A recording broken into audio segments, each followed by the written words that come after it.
Здравейте и добре дошли! Днес ще направим нещо малко по-различно. Ще надникнем, така да се каже, зад кулисите на спорта.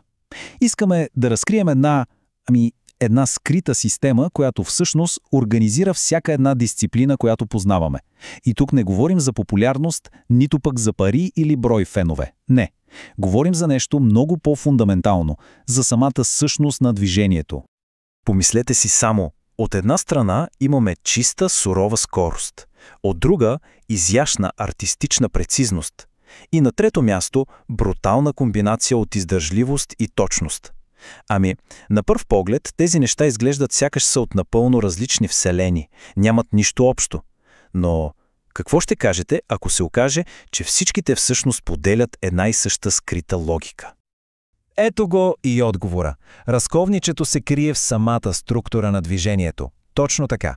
Оказва се, че всяко едно спортно действие, ама наистина всяко, от най-простия скок до най-сложната комбинация, може да бъде анализирано. И не само това, ами и класифицирано. И сега идва интересното.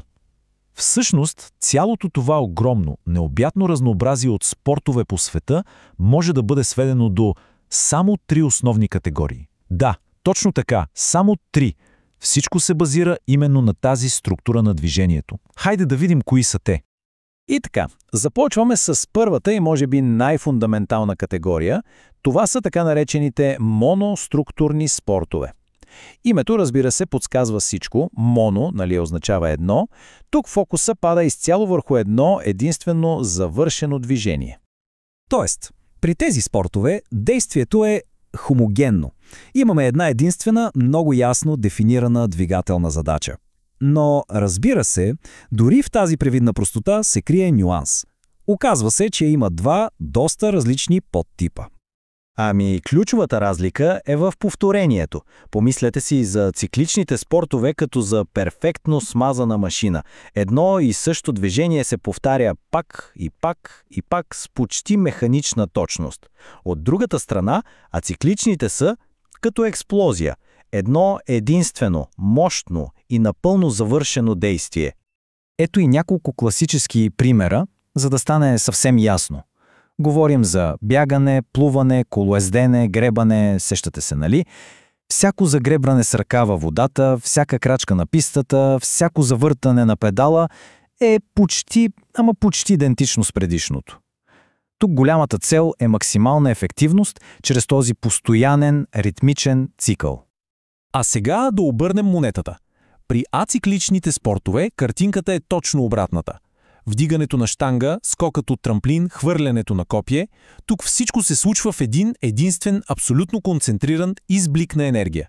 Няма никакво повторение. Има само едно единствено, максимално мощно изпълнение.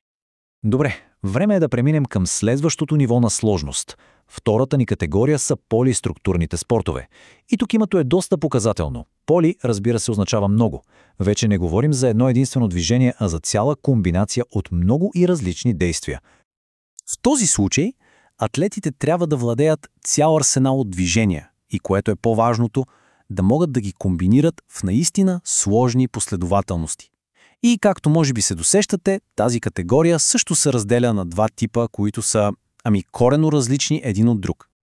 Тук голямото разделение е между предвидимото и непредсказуемото. Помислете си за детерминираните спортове като за перфектна хореография. Всичко е изчислено, програмирано и планирано до последния детайл. А стохастичните? Те са като истинска битка. Всичко се променя във всеки един момент и зависи изцяло от действията на опонента. Да, при детерминираните спортове, всяко едно изпълнение, което виждаме, е резултат от хиляди часове на репетиции. Всичко е по строго определена програма. Голямата цел тук е една – перфектното, безупречно възпроизвеждане на нещо, което е заучено до съвършенство. И ето ни в света на стохастичните спортове. Това е територията на светкавичната реакция и постоянната адаптация. Тук просто няма предварително написан сценарий. Абсурд.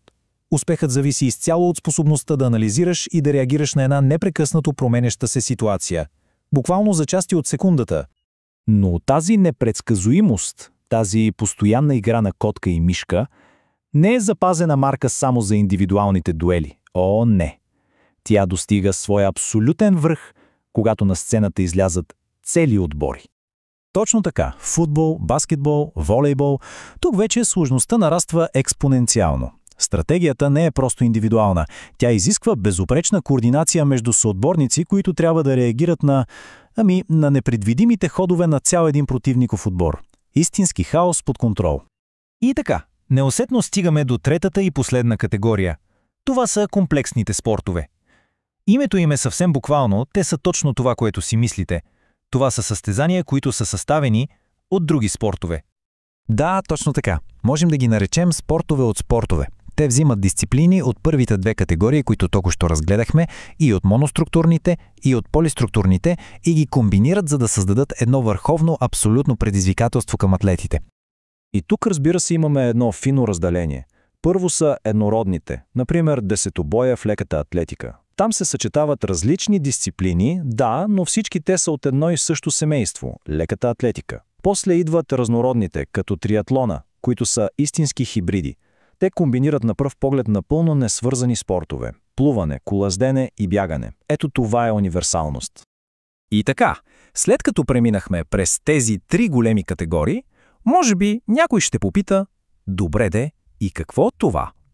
Ами това, което получаваме, е нещо много ценно.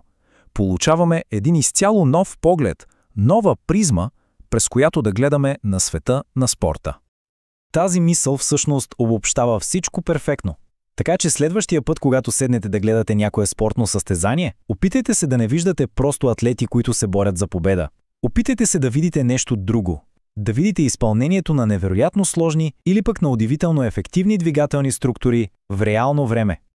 И така, за финал едно бързо обобщение. Имаме трите структури. Първо, моноструктурни. Тук всичко е повторение и сила. Второ, полиструктурни. Това е арената на умението и стратегията. И трето, комплексни. Върховният тест за универсалност и издържливост, който комбинира всичко. И точно това е, може би, най-важният извод от цялата тази система. Вече можем да оценим нещо повече от това просто кой е спечелил. Можем да разберем какво точно е било необходимо за тази победа.